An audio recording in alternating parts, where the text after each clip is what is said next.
Utilisation des modes de preuve, nous venons de voir les faits juridiques. Passons maintenant à la preuve des actes juridiques.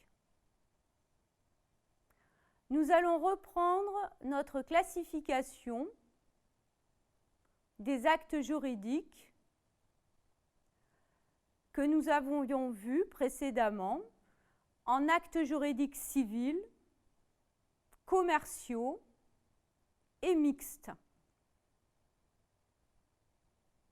Première catégorie, comment se prouvent les actes juridiques civils, c'est-à-dire les actes qui sont passés entre des particuliers. Il faut distinguer, premier point, les actes juridiques civils lorsque leur montant, en termes de dommages et intérêts, est inférieur à 1 500 €. Pour les actes juridiques civils inférieurs à 1 500 €, la preuve est libre. Exemple, j'ai prêté, donc en tant que civil, j'ai prêté 1 000 € à mon ami Paul. Dans le cas où je saisis le juge, afin d'obtenir l'exécution du contrat par Paul. Imaginons que ce dernier ne m'a pas remboursé à l'échéance. Puisque je lui ai prêté 1 000 €, que la somme est inférieure à 1 500 €, tous les moyens de preuve sont admis. Je pourrais prouver, par exemple, avec des preuves parfaites, un contrat, une reconnaissance de dette, mais je peux aussi prouver avec des preuves imparfaites, un mail dans lequel Paul m'aurait réclamé de l'argent, je lui aurais effectivement dit que j'étais d'accord pour lui prêter cette somme-là. Ça peut être aussi un relevé de compte où on voit une somme qui sort de mon compte qui arrive sur le compte de Paul, un SMS. Ça peut être aussi un témoignage d'une personne qui était présente lorsque Paul m'a réclamé de l'argent, etc. Tous les moyens de preuve sont admis pour les actes juridiques civils lorsqu'ils sont inférieurs à 1 500 €. La règle change lorsque ces actes juridiques civils sont supérieurs ou égaux à 1 500 €. Dans ce cas, les parties doivent obligatoirement présenter au juge, en cas de procédure, une preuve écrite parfaite. Je rappelle que lorsque nous avons vu les modes de preuve précédemment, des preuves écrites parfaites, il y en a deux. Il s'agit de l'acte authentique et de l'acte sous signature privée. Je reviens à mon exemple. J'ai prêté à Paul cette fois 2 000 €. En cas de non-remboursement par Paul à l'échéance,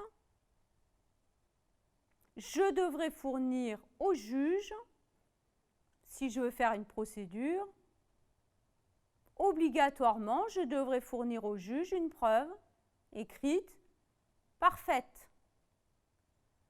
Donc ici, ce sera soit une reconnaissance de dette, soit un contrat, en tout cas un écrit qui correspond aux deux preuves écrites parfaites qui sont l'acte authentique ou l'acte sous signature privée.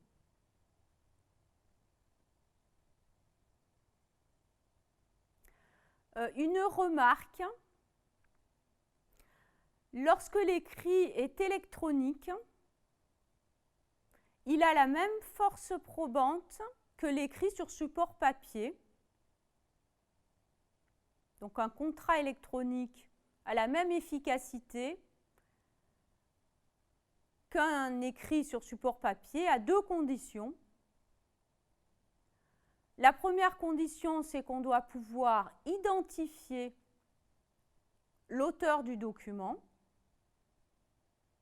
Et deuxième condition, l'écrit doit être établi et conservé dans des conditions de nature à en garantir l'intégrité.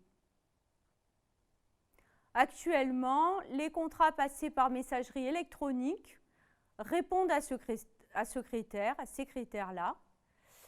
Par contre, ceux passés par fax ne répondent pas à ces deux conditions.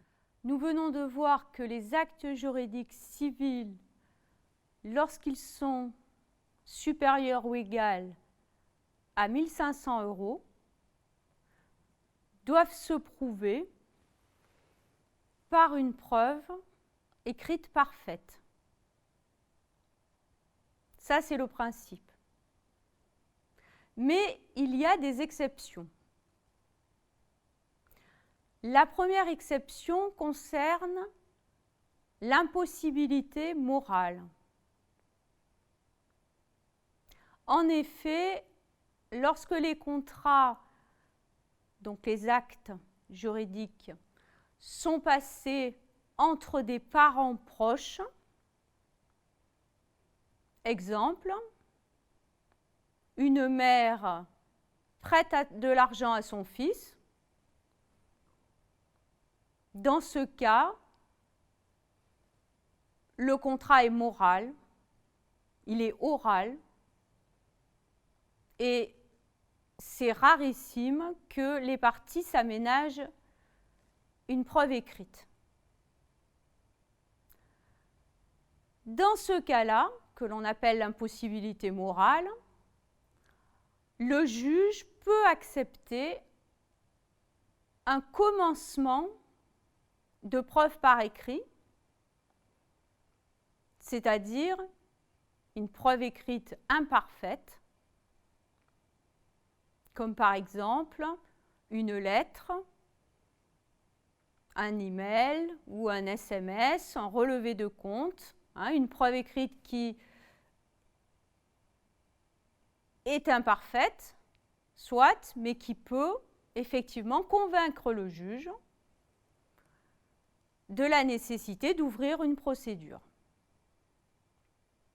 Si le juge accepte cette preuve écrite imparfaite,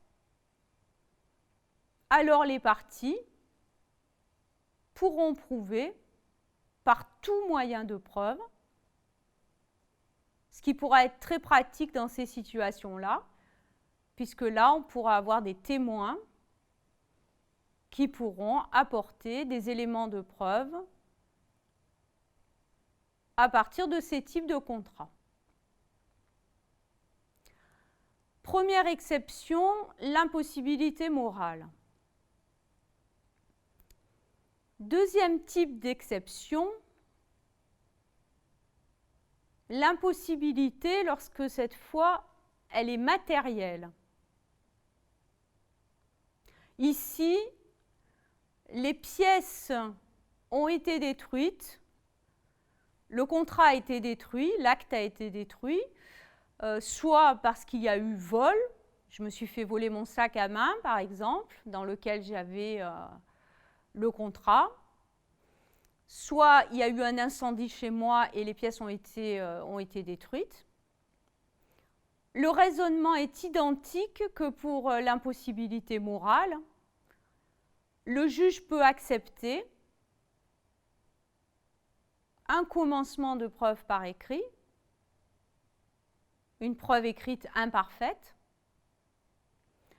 Très souvent, cette preuve écrite imparfaite, ce sera le procès-verbal du commissariat ou du poste de police qui a enregistré soit le vol, soit l'incendie. Et donc, dans ce procès-verbal, il y a effectivement la liste des pièces qui ont été volées ou détruites. Nous venons de voir la preuve des actes juridiques lorsqu'ils sont civils, passés entre particuliers. Parlons maintenant du tribunal qui est compétent. Pour tous les actes juridiques civils, le tribunal compétent est soit le tribunal d'instance, lorsque les dommages et intérêts sont inférieurs à 10 000 €, soit lorsque les dommages et intérêts sont supérieurs ou égaux à 10 000 €, le tribunal, cette fois de grande instance.